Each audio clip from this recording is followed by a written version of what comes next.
जयकुमार गोरे यांचा पक्ष कुठला हो असं जर विचारलं तर जयकुमार गोरेंना कुठला पक्षच नाही। जयकुमार गोरे हाच पक्ष आहे।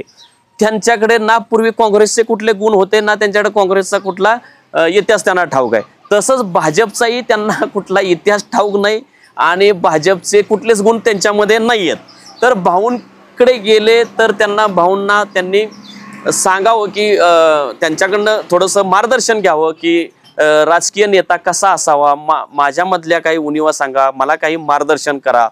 म्हणजे जसं ते अण्णा हजारेंकडे गेले होते, अण्णा हजारेंनी ग्रामविकासात कसं काम केलं हे बघायला गेले तर अण्णा हजारेंनी त्यांना गोड बोलून चांगल्या कानपिचक्या दिल्या जयकुमार गोरेंना। त्यांनी सांगितलं की सुसंस्कृत आणि निष्कलंक असं काम तुम्ही करा। आता सुसंस्कृत आणि निष्कलंक या दोन्ही शब्दांचा आणि जयकुमार गोरेंचा काही संबंधच नाही, त्याच्या उलटे जयकुमार गोरेंचं काम आहे। तर आता ते म्हणजे अशा विद्वान लोकांकडे, उच्च पदस्थ समाज क्षेत्रातल्या चांगल्या सामाजिक चळवळीतल्या चांगल्या लोकांकडे तुम्ही जिथं जिथं जाल तिथं तुमच्या आता लक्षात येईल, तुमची लायकी स्वतःच्याच लक्षात येईल की बाबा जे काही आपण गावातले गावटगे टोळ भैरव जमा करत होतो तर आता आपण चांगल्या लोकांकडे गेलं पाहिजे।